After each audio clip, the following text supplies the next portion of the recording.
Il y a 3 ans, j'ai pris la meilleure décision de toute ma vie, lancer une chaîne YouTube. Et depuis, il s'est quand même passé pas mal de choses. Mesdames et messieurs, bonjour.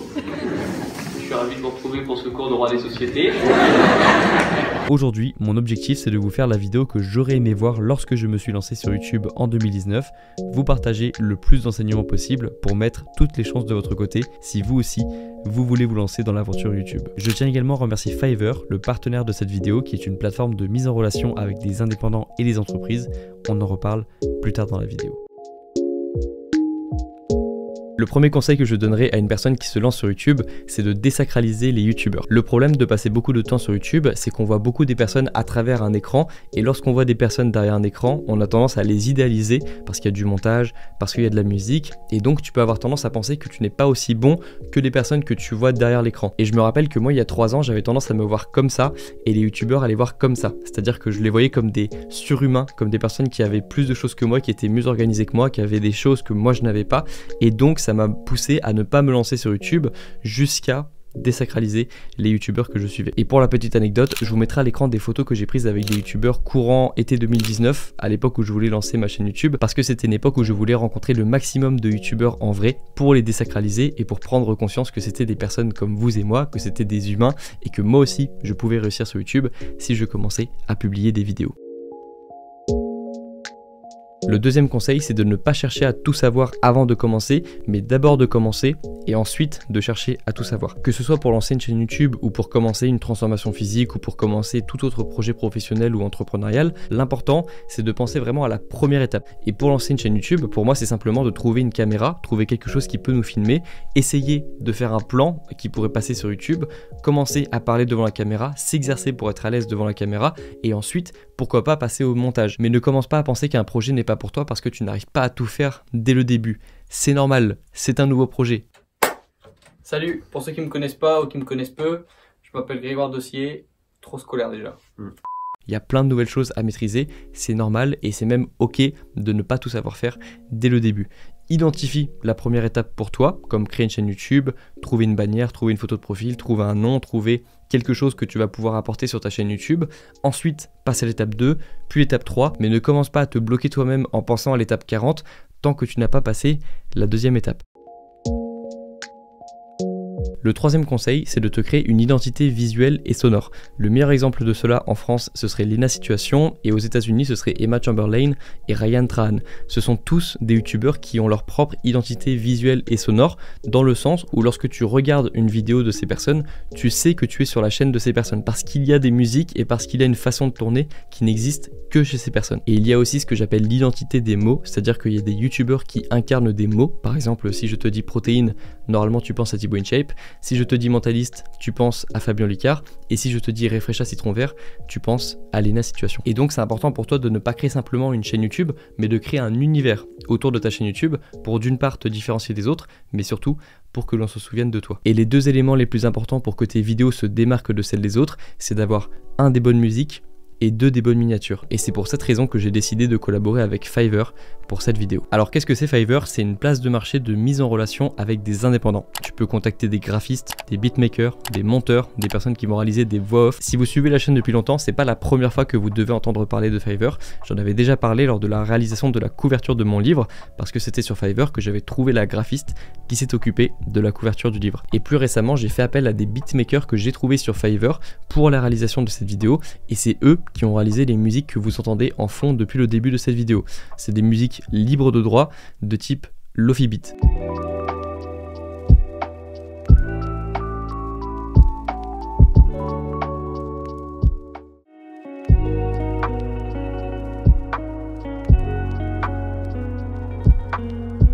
Alors comment est-ce que ça marche avec Fiverr? C'est simple, tu vas sur fiverr.com, tu recherches ce dont tu as besoin dans les différentes catégories, graphisme et design, marketing digital, vidéo et animation, musique et audio, tu parcours les différents profils de freelance proposés et tu sélectionnes l'offre qui correspond le mieux à tes attentes et à ton budget entre basique, standard et premium. Et puis ensuite, tu pourras contacter directement le freelance par message, lui expliquer ce que tu recherches et il reviendra vers toi dans quelques heures ou dans quelques jours avec une première version du projet. Donc je vous invite à faire un tour sur Fiverr pour voir toutes les compétences que vous pouvez déléguer si vous, par exemple, vous n'arrivez pas à faire de musique ou à créer des miniatures. Je vous mettrai à l'écran une miniature que j'ai réalisée avec un graphiste que j'ai trouvé sur Fiverr et je vous mettrai également les références des indépendants avec lesquels j'ai travaillé pour réaliser cette vidéo, donc des beatmakers et des graphistes. Merci à Fiverr d'avoir été le partenaire de cette vidéo. Je vous mets le lien de leur site en premier lien de description YouTube et nous, on enchaîne avec le prochain conseil.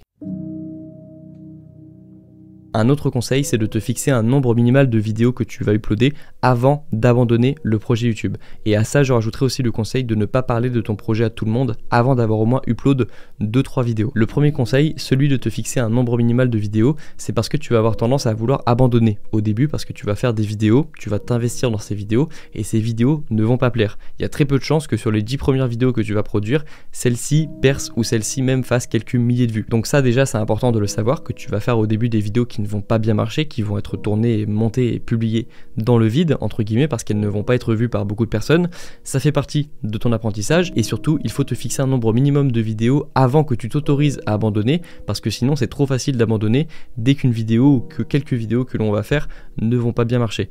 Moi, mon chiffre, c'était 50. Je ne m'autorisais pas à abandonner mon projet YouTube tant que je n'avais pas au moins produit 50 vidéos qui avaient toutes bidé. Alors ça peut faire beaucoup, dit comme ça, mais il faut savoir que pour la plupart des youtubeurs, la première vidéo qui a bien marché pour leur chaîne, c'était souvent la 40e, la 50e, voire la 100e ou plus pour les youtubeurs qui produisent vraiment du contenu de manière régulière.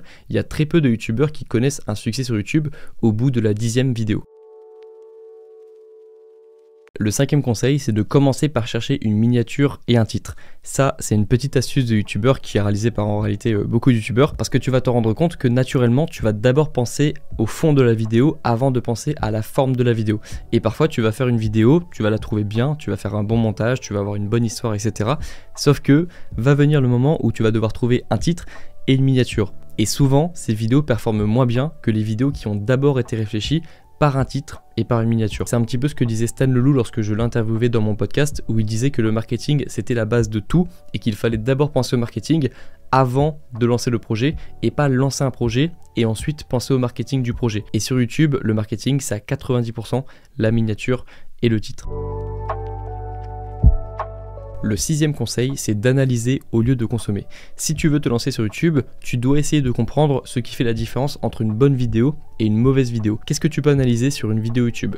Déjà, le titre et la miniature par rapport au conseil précédent, le montage de la vidéo, l'histoire de la vidéo, les moments drôles de la vidéo. Essaye de comprendre ce qui fait un moment drôle et ce qui fait un moment un petit peu moins drôle. Lorsque tu rigoles sur une vidéo, essaye d'analyser le montage de la vidéo.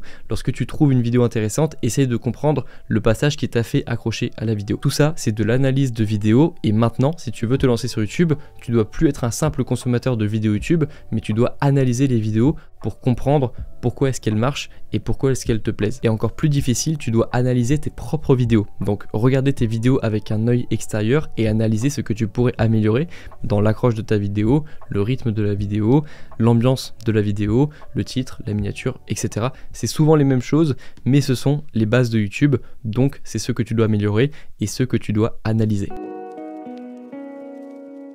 Et le septième et dernier conseil de cette vidéo, c'est de chercher à intéresser au moins une personne.